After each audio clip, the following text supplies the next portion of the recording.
উদিত হয়েছিল একটি নতুন সূর্য। বাংলার আকাশে উঠেছিল লাল সবুজের পতাকা। বিশ্বের বুকে জন্ম নিয়েছিল বাংলাদেশ নামক নতুন একটি দেশ।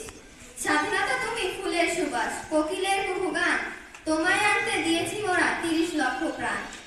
আমরা কিভাবে আমাদের স্বাধীনতা পেলাম সেই সম্পর্কে কিছু না বললেই নয়। আমি আমার বক্তব্যের শুরুতে গভীরভাবে শ্রদ্ধার সাথে স্মরণ করছি হাজার বছরের শ্রেষ্ঠ বাঙালি, স্বাধীনতার মহান স্থপতি, জাতির পিতা বঙ্গবন্ধু শেখ মুজিবুর রহমানকে।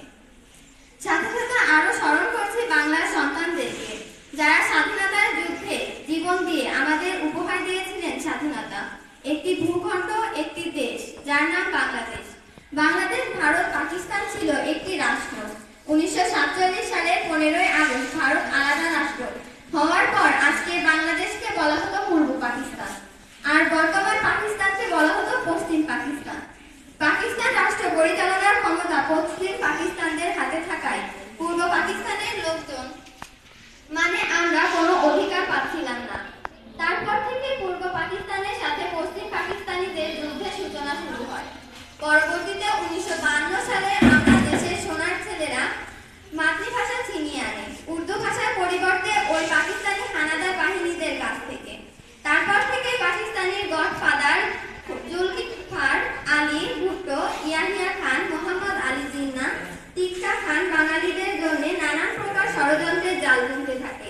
কিভাবে পাকিস্তানিদের নির্যাতন করা যায়, পাকিস্তানিরা আমাদেরকে বঞ্চিত করে শিক্ষা, সংস্কৃতি ও চাকরি থেকে। তারই প্রতিবাদ 1971 সালের 7ই মার্চ ঢাকার রেসকোর্স ময়দানে এক জনসভায় বঙ্গবন্ধু ঘোষণা করেন, এবারের সংগ্রাম আমাদের মুক্তির সংগ্রাম, এবারের সংগ্রাম স্বাধীনতার সংগ্রাম।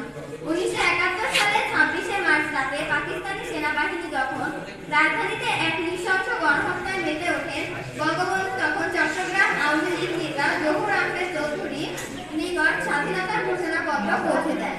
রাত 1:30 বঙ্গবন্ধুকে গ্রেফতার করা হয়। বঙ্গবন্ধু স্বাধীনতার ঘোষণাপত্রে বলেছিলেন, এই হয়তো আমার শেষ বাণী, বাংলাদেশ একটি স্বাধীন ও সার্বভৌম রাষ্ট্র, যে করে হোক বাংলাদেশকে পশ্চিম পাকিস্তানের হাত থেকে রক্ষা করতে হবে।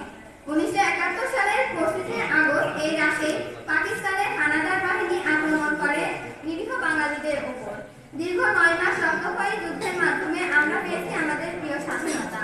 পরিশেষে বলতে চাই, যাদের রক্ত ও জীবনের বিনিময়ে আমরা ফিরে পেয়েছি স্বাধীনতা, তাদেরকে আমরা কখনো ভুলব না। তাদের নাম চিরকাল লেখা থাকবে ইতিহাসের পাতায়। এই আশা কামনা করে আমি আমার বক্তব্য এখানে শেষ করছি। আসসালামু আলাইকুম। ধন্যবাদ। খুব সুন্দর একটা বক্তৃতা দিয়েছে।